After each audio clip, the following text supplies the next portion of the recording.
Friends, welcome back to S P tech Kannada YouTube channel. ವೀಕ್ಷಕರೇ, ಈ ವಿಡಿಯೋದಲ್ಲಿ ತಮಗೆ ಏನು ಮಾಹಿತಿನ ತಿಳಿಸ್ಕೊಡ್ತಾ ಇದ್ದೀನಿ ಅಂತಂದರೆ, ಪಿಂಚಣಿಗೆ ಸಂಬಂಧಪಟ್ಟಂತೆ ಬಹಳಷ್ಟು ಪಿಂಚಣಿ ಫಲಾನುಭವಿಗಳು ನಮಗೆ ಕಮೆಂಟ್ಗಳನ್ನು ಮಾಡ್ತಾಯಿದ್ರು.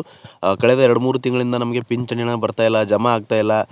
ಕೆಲವೊಂದಿಷ್ಟು ಜನರಿಗೆ ಪಿಂಚಣಿ ಹಣ ಜಮಾ ಆಗಿದೆ ಮತ್ತು ನಮಗೆ ಜಮಾ ಆಗ್ತಾ ಇಲ್ಲ, ನಾವೇನು ಮಾಡಬೇಕು ಅಂತ ಕಮೆಂಟ್ಗಳನ್ನು ಮಾಡ್ತಾಯಿದ್ರು. ಅದಕ್ಕೋಸ್ಕರ ಈ ವಿಡಿಯೋದಲ್ಲಿ ಪಿಂಚಣಿ ಹಣ ನಿಮಗೆ ಯಾಕೆ ಬರ್ತಾ ಇಲ್ಲ, ಮತ್ತು ರಾಜ್ಯದಲ್ಲಿ ಎಷ್ಟು ಪಿಂಚಣಿದಾರರ ಪಿಂಚಣಿಗಳು ರದ್ದಾಗಿದೆ, ಮತ್ತು ಎಷ್ಟು ಜನರ ಪಿಂಚಣಿದಾರರ ಪಿಂಚಣಿಗಳನ್ನು ಸ್ಥಗಿತಗೊಂಡಿದೆ, ಮತ್ತು ಪಿಂಚಣಿಯನ್ನು ಬರಬೇಕು ಅಂತಂದರೆ ಯಾವೆಲ್ಲ ದಾಖಲೆಗಳನ್ನು ಸಬ್ಮಿಟ್ ಮಾಡಬೇಕು, ಎಲ್ಲಿ ಸಬ್ಮಿಟ್ ಮಾಡಬೇಕು, ಮತ್ತು ಹೇಗೆ ಸಬ್ಮಿಟ್ ಮಾಡಬೇಕು ಅಂತ ಈ ವಿಡಿಯೋದಲ್ಲಿ ಕಂಪ್ಲೀಟಾಗಿ ಪಿಂಚಣಿಗೆ ಸಂಬಂಧಪಟ್ಟಂತೆ ಮಾಹಿತಿಯನ್ನು ತಿಳಿಸ್ಕೊಡ್ತಿದ್ದೀನಿ. ಮತ್ತು ಯಾವೆಲ್ಲ ಒಂದು ಯೋಜನೆಯ ಪಿಂಚಣಿದಾರರಿಗೆ ಯಾವೆಲ್ಲ ದಾಖಲೆಗಳನ್ನು ಸಬ್ಮಿಟ್ ಮಾಡೋಕ್ಕೆ ಅನ್ವಯ ಆಗುತ್ತೆ ಅಂತ ಈ ವಿಡಿಯೋದಲ್ಲಿ ಯಾವೆಲ್ಲ ದಾಖಲೆಗಳನ್ನು ತೆಗೆದುಕೊಂಡು ಹೋಗಬೇಕು ಅಂತ ಮಾಹಿತಿನ ತಿಳಿಸ್ಕೊಡ್ತಾಯಿದ್ದೀನಿ.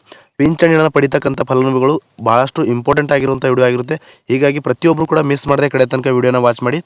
ಈ ವಿಡಿಯೋದಲ್ಲಿ ಕಂಪ್ಲೀಟಾಗಿ ತಮಗೆ ಪಿಂಚಣಿಗೆ ಸಂಬಂಧಪಟ್ಟಂತೆ ಮಾಹಿತಿನ ತಿಳಿಸ್ಕೊಡ್ತಾಯಿದ್ದೀನಿ. ಕಳೆದ ವಿಡಿಯೋದಲ್ಲಿ ನಾನು ವಿಡಿಯೋನ ಅಪ್ಲೋಡ್ ಮಾಡಿದ್ದೆ. ಆವಾಗ ಭಾಳಷ್ಟು ಪಿಂಚಣಿ ಫಲಾನುಭವಿಗಳು ನಮಗೆ ಕಮೆಂಟ್ಗಳನ್ನು ಮಾಡಿದರು, ಪಿಂಚಣಿ ನಮಗೆ ಬರ್ತಾ ಇಲ್ಲ, ಜಮಾ ಆಗ್ತಾ ಇಲ್ಲ, 2-3 ತಿಂಗಳಿಂದ ಬರ್ತಾ ಇಲ್ಲ, ನಾವು ಏನು ಮಾಡಬೇಕು ಅಂತ ಕೇಳ್ತಾಯಿದ್ರು. ಈಗಾಗಲೇ ವೀಕ್ಷಕರೇ, ರಾಜ್ಯದಲ್ಲಿ ಭಾಳಷ್ಟು ಒಂದು ಪಿಂಚಣಿದಾರರ ಪಿಂಚಣಿಗಳನ್ನು ಪರಿಷ್ಕರಣೆ ಆಗ್ತಾಯಿದ್ದು, ಹೀಗಾಗಿ ಯಾರ್ದೆಲ್ಲ ಬರ್ತಾ ಇಲ್ಲ, ಜಮಾ ಆಗ್ತಾ ಇಲ್ಲ, ಮತ್ತು ಯಾರಿಗೆ ಜಮಾ ಆಗಿದೆ ಎಲ್ಲವೂ ಕೂಡ ಈ ವಿಡಿಯೋದಲ್ಲಿ ಪಿನ್ ಟು ಪಿನ್ ಮಾಹಿತಿನ ತಿಳಿಸ್ಕೊಡ್ತಿದ್ದೀನಿ. ಇನ್ನೂ ಯಾರು ವಿಡಿಯೋಗೆ ಲೈಕ್ ಮಾಡಿಲ್ಲ ಅಂತಂದರೆ ವಿಡಿಯೋ ನೋಡುವಂಥ ಪ್ರತಿಯೊಬ್ಬರು ಕೂಡ ತಪ್ಪದೆ ವಿಡಿಯೋಗೆ ಲೈಕ್ ಮಾಡಿ. ವಿಡಿಯೋಗೆ ಲೈಕ್ ಮಾಡಿದ ತಕ್ಷಣ ಹೈಪನ್ನ ಆಪ್ಷನ್ ಕೂಡ ಬರುತ್ತೆ, ಅದನ್ನು ಕೂಡ ಕ್ಲಿಕ್ ಮಾಡಿ. ಮತ್ತು ಇನ್ನೂ ಯಾರು ನಮ್ಮ ಒಂದು ಯೂಟ್ಯೂಬ್ ಚಾನಲ್ನ ಸಬ್ಸ್ಕ್ರೈಬ್ ಆಗಿಲ್ಲ ಅಥವಾ ಹೊಸದಾಗಿ ಯಾರಾದರೂ ನಮ್ಮ ಒಂದು ಯೂಟ್ಯೂಬ್ ಚಾನಲ್ನ ನೋಡ್ತಾ ಇದ್ರಿ ಅಂತಂದರೆ ಈ ರೀತಿಯಾಗಿ ಸಬ್ಸ್ಕ್ರೈಬ್ ಅನ್ನೋ ಆಪ್ಷನ್ ಇರುತ್ತೆ, ಸ್ಕ್ರೀನ್ ಮೇಲೆ ನೋಡ್ಕೋಬೋದು. ಸಬ್ಸ್ಕ್ರೈಬ್ ಆಪ್ಷನ್ ಮೇಲೆ ಕ್ಲಿಕ್ ಮಾಡಿ.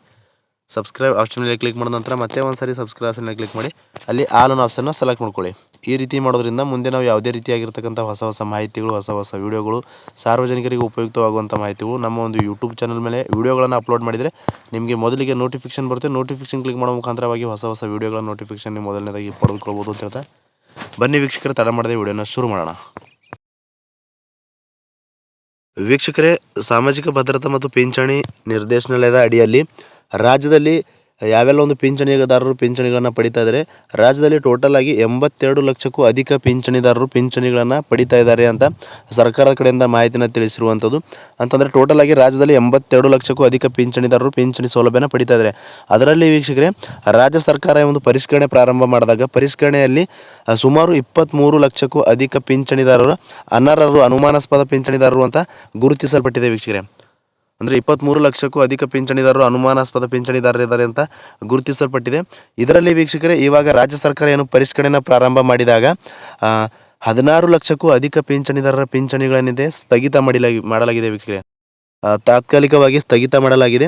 ಹೀಗಾಗಿ ವೀಕ್ಷಕರೇ, ಇವಾಗ ಏನು ಪರಿಷ್ಕರಣೆಯಲ್ಲಿ 16 ಲಕ್ಷಕ್ಕೆ ಅಧಿಕ ಪಿಂಚಣಿದಾರರು ಏನಿದ್ದಾರೆ ಅದರಲ್ಲಿ ದಾಖಲೆಗಳನ್ನು ಸಬ್ಮಿಟ್ ಮಾಡೋದಕ್ಕೆ ವಿಫಲರಾಗಿರುವಂಥ ಪಿಂಚಣಿದಾರರ ಸಂಖ್ಯೆ ಅಂತಂದರೆ ಅಂದರೆ ಇವಾಗ ವಿಫಲರಾಗಿರುವುದರಿಂದ ಇಷ್ಟು ಜನ ಪಿಂಚಣಿದಾರರ ಪಿಂಚಣಿಗಳನ್ನು ರದ್ದು ಮಾಡಿದ್ದಾರೆ.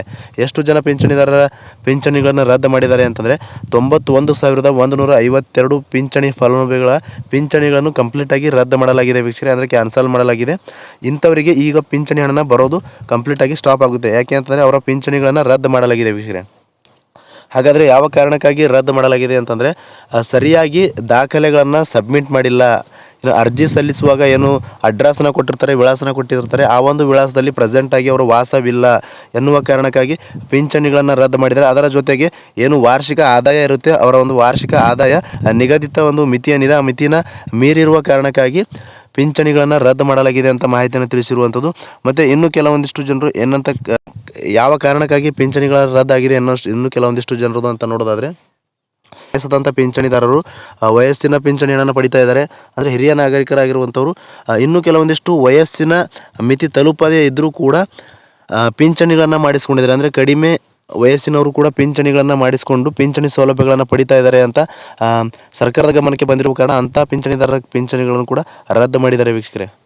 ಇಷ್ಟು ಕಾರಣಗಳಿಂದ ಪಿಂಚಣಿ ಹಣ ಬರೋದು ಕಂಪ್ಲೀಟಾಗಿ ಸ್ಟಾಪ್ ಆಗಿದೆ. ಮತ್ತು ಯಾರೆಲ್ಲ ಒಂದು ಆದಾಯ ತೆರಿಗೆಗಳನ್ನು ಕಟ್ತಕ್ಕಂಥವ್ರು ಇದ್ದಾರೆ, ಮತ್ತು ವಾರ್ಷಿಕ ಇನ್ಕಮ್ ಏನಿದೆ ಅವ್ರದ್ದು 32,000ಕ್ಕಿಂತ ಕೂಡ ಹೆಚ್ಚಿಗೆ ವಾರ್ಷಿಕ ಇನ್ಕಮ್ನ ದಾಟಿರುವ ಕಾರಣಕ್ಕಾಗಿ ಪಿಂಚಣಿಗಳನ್ನು ರದ್ದು ಮಾಡಿರುವಂಥದ್ದು ವೀಕ್ಷಕರೇ. ಇನ್ನು ವೀಕ್ಷಕರೇ, ಈ ಒಂದು ಪಿಂಚಣಿ ಪ್ರತಿ ತಿಂಗಳು ನಿಮಗೆ ಸಿಗಬೇಕು ಅಂತಂದರೆ ನಾವು ಯಾವೆಲ್ಲ ದಾಖಲೆಗಳನ್ನು ಸಬ್ಮಿಟ್ ಮಾಡಬೇಕು ಅಂತ ಕೆಲವೊಂದಿಷ್ಟು ಜನರು ನಮಗೆ ಕಮೆಂಟ್ಗಳನ್ನು ಮಾಡಿದರು. ಇದ್ರ ಬಗ್ಗೆ ತಮಗೆ ಮಾಹಿತಿಯನ್ನು ತಿಳಿಸುತ್ತದೆ ವೀಕ್ಷಕರೇ.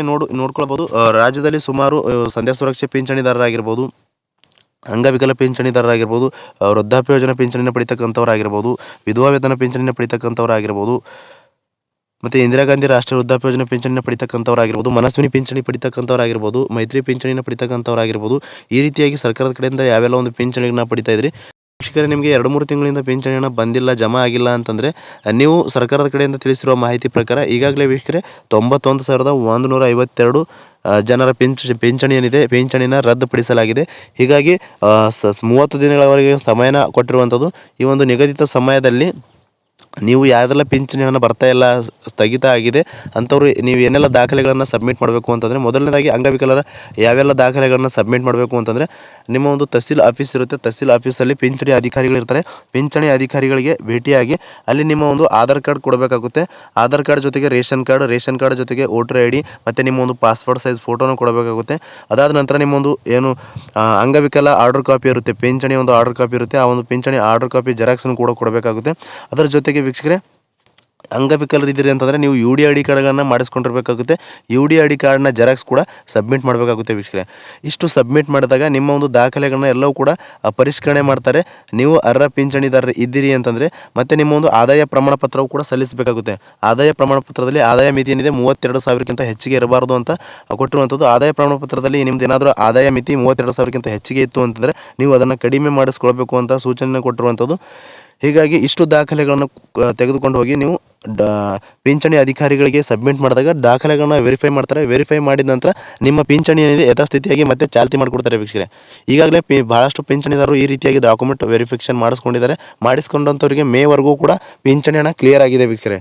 ಹೀಗಾಗಿ ನಿಮಗೂ ಕೂಡ ಬಂದಿಲ್ಲ, ಜಮಾ ಆಗಿಲ್ಲ ಅಂತಂದರೆ ಯಾವುದೇ ರೀತಿಯಾಗಿ ಗಾಬರಿ ಪಡ್ಕೊಳ್ಳೋ ಅವಶ್ಯಕತೆ ಇಲ್ಲ. ಖಂಡಿತವಾಗಿ ದಾಖಲೆಗಳ ಪರಿಶೀಲನೆ ಮಾಡಿಸ್ಕೊಳ್ಳಿ, ನಿಮಗೂ ಕೂಡ ಪಿಂಚಣಿನ ಬರುತ್ತೆ ಅಂತ ಹೇಳ್ತಾ, ಇನ್ನು ವೀಕ್ಷಕರೇ, ವಿಧವಾ ವೇತನ ಪಿಂಚಣಿದಾರ ಆಗಿದ್ರಿ ಅಂತಂದರೆ ನೀವು ನಿಮ್ಮೊಂದು ಆಧಾರ್ ಕಾರ್ಡ್, ರೇಷನ್ ಕಾರ್ಡ್ ಮತ್ತು ವೋಟರ್ ID ಮತ್ತು ನಿಮ್ಮೊಂದು ಆದಾಯ ಪ್ರಮಾಣ ಪತ್ರದ ದಾಖಲೆ, ಆದಾಯ ಪ್ರಮಾಣ ಪತ್ರ ಏನಿರುತ್ತೆ ಆದಾಯ ಪ್ರಮಾಣ ಪತ್ರನ ಸಲ್ಲಿಸಬೇಕಾಗುತ್ತೆ. ಮತ್ತು ನಿಮ್ಮ ವಿಳಾಸ ಪ್ರಮಾಣ ಪತ್ರ ಕೂಡ ಸಲ್ಲಿಸಬೇಕಾಗುತ್ತೆ. ಅದಾದ ನಂತರ ನಿಮ್ಮೊಂದು ಪಾಸ್ಪೋರ್ಟ್ ಸೈಜ್ ಫೋಟೋ ಮತ್ತು ನಿಮ್ಮ ಒಂದು ಪತಿಯ ಮರಣ ಪ್ರಮಾಣ ಪತ್ರವು ಕೂಡ ಸಲ್ಲಿಸಬೇಕಾಗುತ್ತೆ ವೀಕ್ಷಕರೇ. ವಿಧವಾ ವೇತನ ಪಿಂಚಣಿ ಪಡಿತಕ್ಕಂಥವ್ರು ಇಷ್ಟು ದಾಖಲೆಗಳನ್ನು ಸಬ್ಮಿಟ್ ಮಾಡಬೇಕಾಗುತ್ತೆ. ಮತ್ತು ಇನ್ನೂ ವಯಸ್ಸಾದಂಥ ಹಿರಿಯ ನಾಗರಿಕರು ಯಾರಿದ್ದಾರೆ, ಸಂಧ್ಯಾ ಸುರಕ್ಷಾ ಯೋಜನೆ ಆಗಿರ್ಬೋದು ಅಥವಾ ಇಂದಿರಾ ಗಾಂಧಿ ರಾಷ್ಟ್ರೀಯ ವೃದ್ಧಾಪ್ಯ ಯೋಜನೆ ಪಿಂಚಣಿ ಪಡಿತಕ್ಕಂಥವ್ರು, ನೀವು ನಿಮ್ಮೊಂದು ಆಧಾರ್ ಕಾರ್ಡು, ರೇಷನ್ ಕಾರ್ಡು ಮತ್ತು voter ID, passport size photo ಮತ್ತು ನಿಮ್ಮೊಂದು ಆದಾಯ ಪ್ರಮಾಣ ಪತ್ರ ಮತ್ತು ಆರ್ಡರ್ ಕಾಪಿ ಕಂಪಲ್ಸರಿಯಾಗಿ ಇಷ್ಟು ದಾಖಲೆಗಳನ್ನು ತೆಗೆದುಕೊಂಡು ಹೋಗಿ ನೀವು ನಿಮ್ಮೊಂದು ಡಾಕ್ಯುಮೆಂಟ್ ವೆರಿಫಿಕೇಷನ್ ಮಾಡಿಸ್ಕೊಳ್ಬೇಕಾಗುತ್ತೆ ವೀಕ್ಷಕರೇ. ಈ ರೀತಿಯಾಗಿ ನೀವು ಡಾಕ್ಯುಮೆಂಟ್ ವೆರಿಫಿಕೇಷನ್ ಮಾಡಿಸಿದ್ರಿ ಅಂದರೆ ಖಂಡಿತವಾಗಿ ನಿಮಗೆ ಪಿಂಚಣಿ ಹಣ ಬರುತ್ತೆ. ಭಾಳಷ್ಟು ಜನರು ನಮಗೆ ಕಮೆಂಟ್ಗಳನ್ನು ಮಾಡ್ತಾಯಿದ್ರು, ಯಾವೆಲ್ಲ ದಾಖಲೆಗಳನ್ನು ಸಬ್ಮಿಟ್ ಮಾಡಬೇಕು, ಎಲ್ಲಿ ಸಬ್ಮಿಟ್ ಮಾಡಬೇಕು ಅಂತ ಕೇಳ್ತಾಯಿದ್ರು. ಅದಕ್ಕೋಸ್ಕರ ಈ ವಿಡಿಯೋದಲ್ಲಿ ತಮಗೆ ಕಂಪ್ಲೀಟಾಗಿ ಮಾಹಿತಿನ ತಿಳಿಸ್ಕೊಡ್ತಾ ಇದ್ದೀನಿ. ಇಷ್ಟು ಕೆಲಸ ಮಾಡಿದರೆ ನೀವು ಖಂಡಿತವಾಗಿಯೂ ನಿಮಗೆ ಪಿಂಚಣಿನ ಯಾವುದೇ ಕಾರಣಕ್ಕೂ ನಿಲ್ಲುವುದಿಲ್ಲ ಅಂತ ಹೇಳ್ತಾ,